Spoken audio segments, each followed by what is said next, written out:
علامہ صاحب ذرا پیچھے چلیں.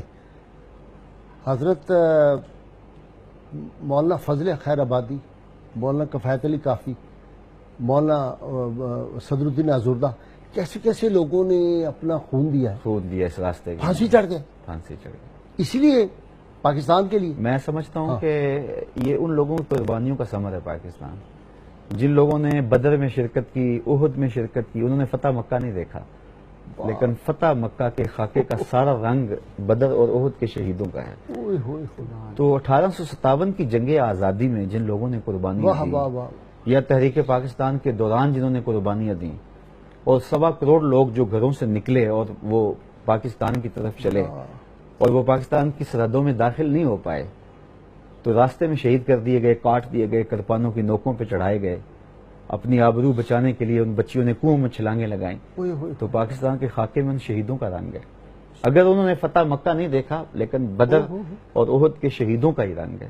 اس طرح پاکستان کے وہ لوگ، یہ جو 1857 کی جنگ آزادی کے ہیرو ہیں جن کا آپ نے ذکر کیا، تو یہ ان لوگوں کی قربانی. سب سے پہلے یہ لوگ کھڑے ہوئے تھے. توپوں کے دھانوں پہ باندھا گیا، جزیرہ عمان میں قید کیا گیا، سزائیں دی گئیں، جائیدادیں ضبط کی گئی، دکھ دیے گئے، لیکن یہ کھڑے تھے پوری جرأت کے ساتھ، عزیمت کے ساتھ. اور آج ہم ان کو اس موقع کے اوپر اگر یاد نہیں کریں گے تو یقیناً یہ ناانصافی ہوگی. آپ نے اچھا کیا کہ ان کا ذکر کیا، اور میں سمجھتا ہوں کہ اس خاکے میں رنگ ان کے خون کا ہے. اور رسول اللہ صلی اللہ علیہ وسلم کے غلام تھے وہ سچے.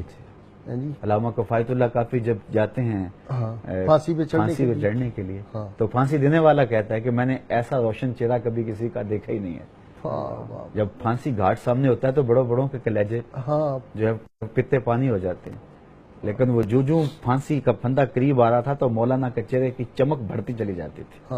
اس نے کہتا ہے ایسا جنونی شخص میں نے نہیں دیکھا کہ جب وہ پھانسی کو دیکھتا تھا تو جھومتا ہوا آگے بڑھتا تھا. بلبلیں رہ جائیں گی، سونا چمن رہ جائے گا، بس رسول اللہ کا دین حسن رہ جائے. اللہ اکبر. یہ کیسا حضور کے ساتھ عشق اور عقیدت کا معاملہ تھا. پھانسی کے تخت پہ جاتے ہوئے رسول اللہ کو یاد جاری رہی ہے، پر رسول اللہ کا دین حسن رہ جائے.